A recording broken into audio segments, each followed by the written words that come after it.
you live in LA, you go to a lot of shows I see on the internet. What is like Yes. the most fun show or festival that you've gone to in recent memory? Oh, let me think. A few years back, it wasn't that recent. I'll think about the recent ones, but a few years back, I went and saw Feed Me at the Fonda in Los Angeles. It was on his like teeth tour that he did. Mhm. That was one of the best sounding shows I've seen in a really long time.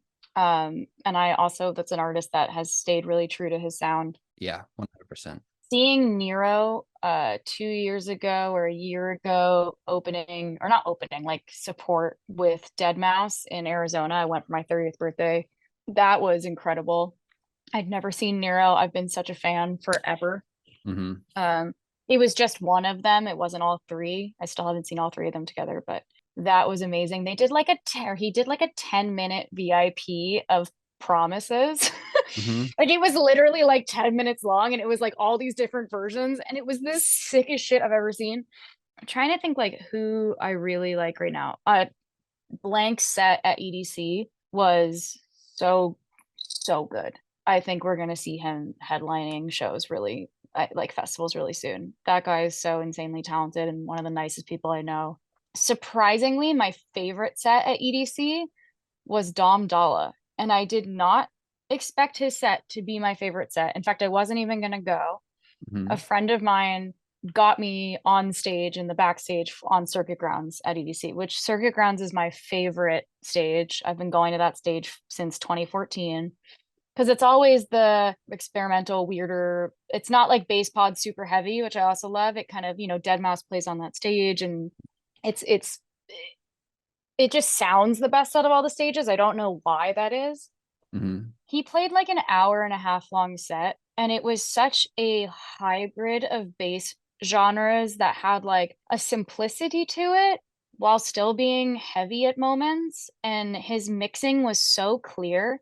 And I'm sober when I go to festivals, by the way, just not, again, not hating on anyone. When I started working in EDM, it became really important to me to separate partying and having fun versus work mode. And it's not that I don't have fun at these festivals, but I get very uncomfortable being not sober around people that I could potentially be working with as a small artist. So when I say like I transcended, I was like fully sober, like having an out of body experience on this stage, listening to this set, and I like didn't want it to end. And that was very cool, especially from an artist that before that I wasn't really a fan of. Yeah, Trying to think who else. I can never pronounce his name right, but I saw Apache. I think it's Apache, like the helicopter. I saw Apache last year at a really small venue that I love called 1720 in LA, and it's like very warehouse vibes. That show and what he's doing is so cool. He's found his little niche and he had some live orchestra and some Mhm. vocalists and it was just very cool and it sounded great and his visuals are so unique. So yeah, I mean I'm sure there's other stuff in there that I've seen recently. I go to a lot of shows just because of my proximity to them. Oh, and Zed's Dead always just completely blow my mind and I've seen them so many times now and been lucky enough to opening for them again in October and I'm incredibly excited. Their EDC set last year was one of the best sets I've ever seen in my life. And the thing that I love about them is they never play the same set twice, ever. I was talking to people that were on, because I only play little select dates here and there, but there are artists that are consistently, on their tour for the Deadbeats tour. And I've talked to them and they're like, yeah, no, they played a different set every night. And not only that, they usually do an afters. Like the show I played in Chicago, they did like a really out there set and it was cool and it was completely different than anything I've seen them do. And then they went and played a drum and bass afters for like 2 hours. And Damn. that was also just I was just like, I don't know how they do like it's so admirable. You got to really love what you do. And I mean, they clearly do. They have a passion for it. That's why they've gone from being like another one of like the dubstep wave to becoming like a pillar of the EDM like main stage. I also love their label puts out so many different kinds of bass music and they have put out themselves so many different kinds of like they don't sit in one pocket. They move around and somehow it works. And they really lift up themselves and Deadbeats, the label in general, they're the nicest people, and they really lift up small artists and really support them by putting them on these tours. Because Zed's Dead can sell out a show without support. Yeah. They have a huge fan base, but they are consistently doing these Deadbeats shows with relatively small artists like myself. And I wish more labels did that. And they really support female artists, which, is also not as prevalent in bass music. Yeah, that's definitely true. Dang, that sounds awesome. I'm jealous. But speaking of LA, there's like the classic advice. If you want to do music, movies, entertainment, go to LA. That's the spot. That's where it's happening. Where are you originally from? I grew up between New York and Connecticut, but I had a really weird upbringing. So, like, I was born in Connecticut and I lived there till the age of 13. And then I went on tour with Cirque du Soleil as a vocalist, which is like a weird thing that a lot of people in EDM have no idea that I did. And so I was on the road as a teenager internationally for 2 years. That's fucking crazy. Yeah, it was crazy. I literally toured with a circus for 2 years. And then I came back and went to an arts high school in New York City at like 16, 17. And then I graduated 6 months early because I had been privately tutored on the road. So I had all these extra credits and an accelerated basically curriculum. And then I moved to LA temporarily before going to college. I was like sleeping on somebody's couch for like 3 or 4 months just to get a sense of it. And then I went to Berklee College of Music. I studied film scoring there for like 3 years. And then I dropped out because I had done an internship in between years.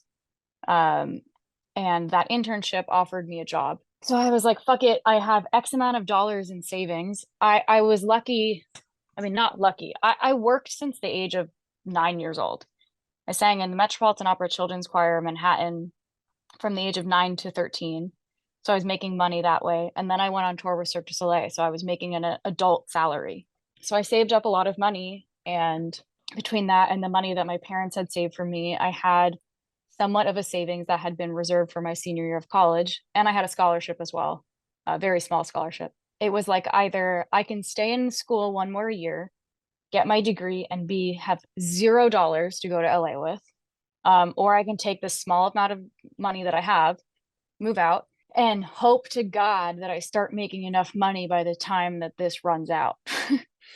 And when I say it wasn't like I had unlimited funds. Like I was covering my rent, and then I would go to Hollywood parties to get free food because that was a way that you could do that. And I was working. Oh, yeah. The best part of the story that I should have led with is so the job that I got offered, I moved to LA. Within like 2 weeks of working at this production house, they killed the budget for the department that I was in and effectively killing my job.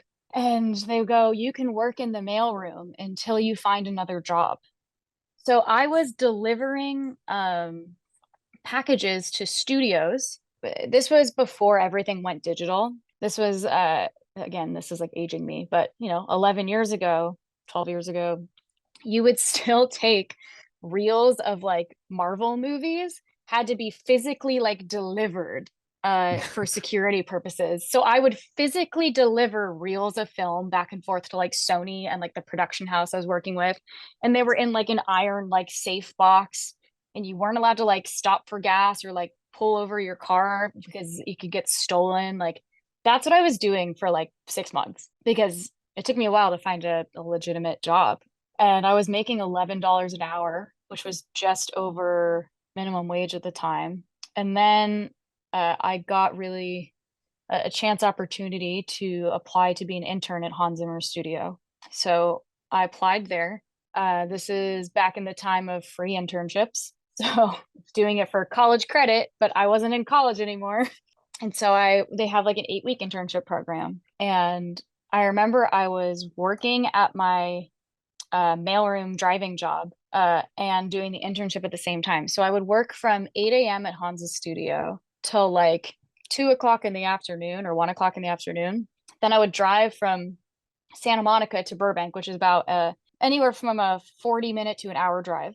And then I would work my shift at Hans's it was supposed to be 2 to 10, but I always stayed late because I wanted to be the person that was always around so that they would remember me. So I was sometimes there till 11, 12, 1, just as an intern. And so I was like sleeping like 3 hours a night and just doing this for 8 weeks. And I remember I called my parents, and this is a very privileged thing, and I understand this. Not that I grew up wealthy, I did not, but Hmm. upper middle class. I called my parents and I said, "Hey, I'm like week 2 or week 3 into this internship. I'm dying. Like I am exhausted. Can you please take a chance on me and let me go do this internship full time that's free? Like I'm not getting paid in the hopes of me getting a job. And, it could backfire and I'll have to move back home. Like in basically like 4 weeks' time, we'll know if like I'm still living in LA." They supported it and I quit my job and I went to intern at the studio, and then I got hired as basically a studio runner and a general assistant, making $8 an hour, but it was still a job. And then in order to make ends meet, I took a job at a yoga studio as a receptionist. So again, I started the process. I would open the yoga studio at 5 in the morning. I would work from 5 to 11, and then I would have an hour to eat lunch and get to the studio and then work again until, noon to whatever hour assisting went to. And I did that for like a year, maybe a year and a half, and it was really fucking brutal. I was at remote control of that studio for like 3 years, working various jobs and assisting various people. And I wouldn't trade it for the world, but it was really, really difficult. And eventually I had to like go and get a better paying job in order to like survive. So I went into music supervision at a trailer company, and I wasn't sure I was going to keep like scoring. I was like having a really hard time getting any sort of jobs or footing. I was singing on scores. That was the one thing that I was doing. Hmm. It's so funny because I was singing on movies like Wonder Woman and Batman v Superman, and I could barely afford my rent. And I don't like people don't realize that. I was barely getting by and eating like salami on toast. And like I remember my now husband, when we first started dating, I was staying so much at his place and my rent was so expensive. He was like, "Why don't you just put your place on Airbnb and then split rent at mine until your lease is up, and like just do it to make some extra money." My apartment being ended up being so popular that I was making more than my rent, so I just kept doing that until the lease was done because it was a way for me to like survive. And then I finally started getting scoring jobs and I went freelance, which was also a terrifying jump. I went freelance right after we got married and it ended up working out. And I got into trailer scoring, which pays a lot of money. And that was kind of how I started building things. And I again got very lucky and finally started finding financial security. So how many years from crash landing in LA to the point where you were like, okay, I'm not starving anymore. I have financial security. Maybe like 6 years.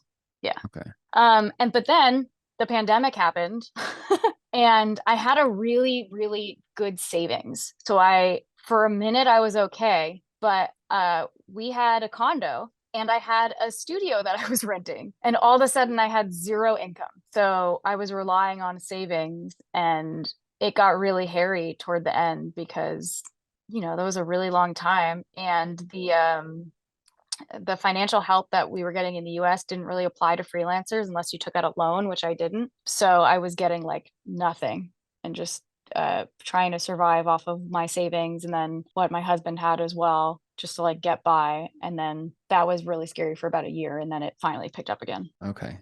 When you decided to go freelance, did you have like a client base? Is that why you decided to make the jump? Yeah, I was becoming too busy freelancing on top of my full-time job. I was missing a lot of work and they were really I was working in music at like a quasi corporate music job.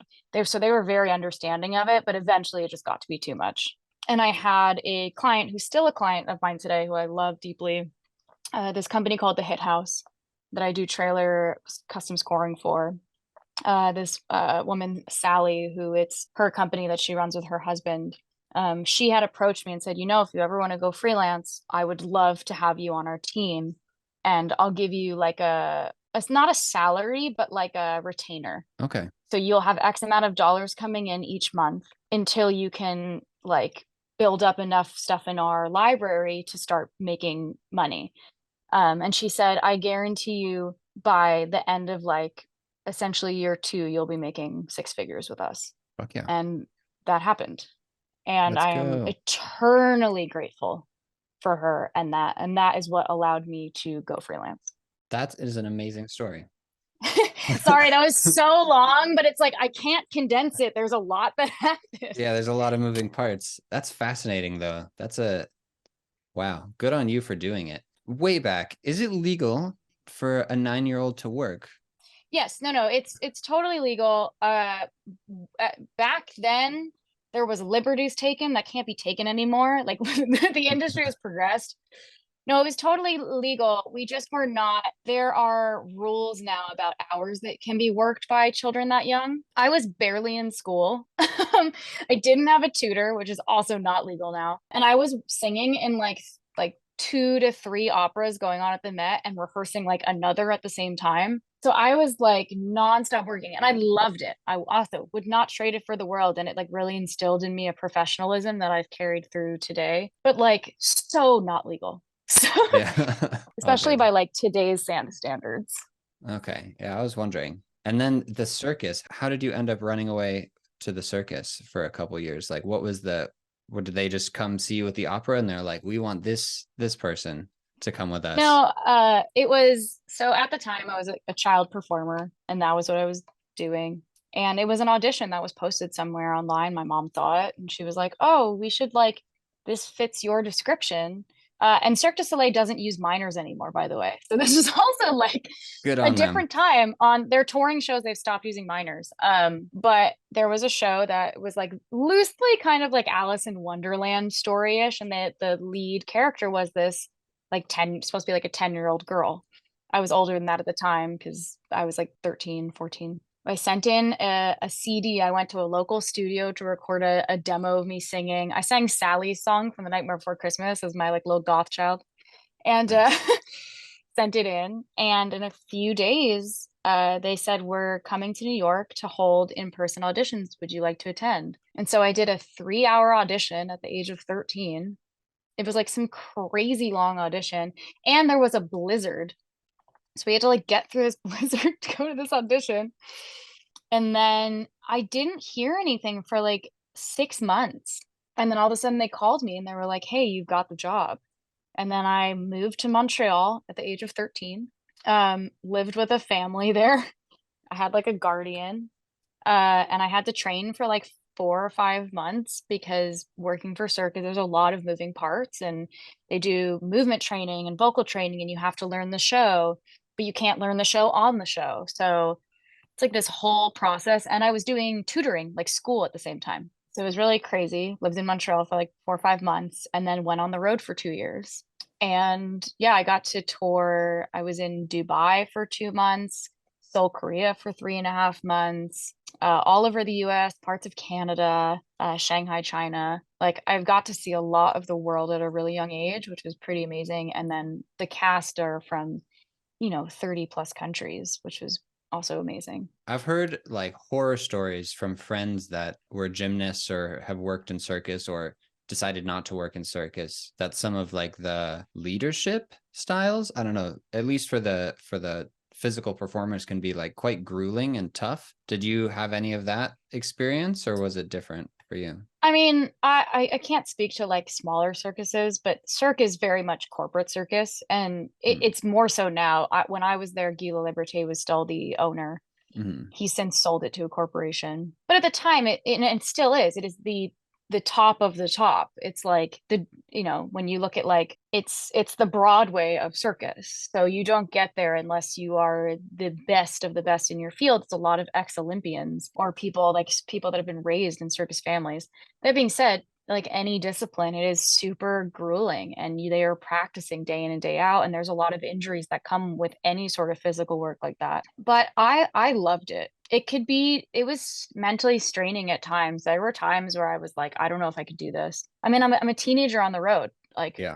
I had a guardian. I was away from home. I wasn't with other kids my age really in foreign countries. I got culture shock for the first time being in Korea for so long because, when you're in the US, I don't consider myself a minority or at all really. And then you go to an Asian country and you are the minority. You are dropped into a sea of people who don't speak the same language as you, don't look like you, and stare at you essentially. And that feeling as a kid is, after a month, 2 months, 3 months, it can be very scary. And I didn't know that culture shock was a real thing until that happened. And I'm in a, at the end of the day, I do a show, and then I'm similar to touring now as an adult, which is so funny. You're in a hotel by yourself for so much of it. Like, tour is not this glamorous thing that I think the general public think it is. Like, sometimes it's fun and you're in cities with your friends and there's some partying, but like for the most part, it's like if I'm playing in a city where I don't know anybody, the show ends and I am like back in my hotel, like, okay, like gonna go to bed now. Or like if I fly in the morning of, it's like I'm sitting in my hotel room with Thai food on the bed, working on my set for 4 hours before the show. It was similar back then. It was like, you're at the end of the day, you're alone and it can be really isolating. And as a kid, I can't even imagine. rough sometimes. But again, an incredible experience that most people don't get to have. But like, yeah, it was a lot. But I mean, it also helped shape you into who you are today. Do you think your touring Exactly. experience as a kid has like informed your how you handle yourself today professionally as you move into EDM? 100%. I think it's one of the reasons why I do shows 100% sober, Hmm. and why I'm sober in general in work environments. I that was just, when I was on tour as a kid, if I did anything or stepped out of line or had a substance, I would have gotten fired. And I guess that's just stuck with me. And I always want to be giving 100%. Yeah, I'm a perfectionist and I'm so new to this. And I have such a respect for those who came before me that I want to respect what others have built and like not fuck up. And I want to always, I played a show recently where the room was basically empty. There was like 20 people there. And, I've also played rooms where there was like 5,000 people there. And I still had an amazing time at the show that had 20 people, because I treat those shows the same as the big shows. Those people paid money the same as anybody else. And if you don't treat it the same, that takes away from their experience. And the 20 people that were there went so fucking hard. They were having the best time. And so I was having the best time. It's still like one of my favorite shows that I've played. And I tell people that, like, what the fuck are you talking about? I'm like, no, because like there were two people in the front that literally were like dancing their faces off for like an hour straight. And I was like, I fuck with that. And it reminds me why I'm doing it. yeah, I like that. Bring the same show and the same energy, no matter like who's in the room.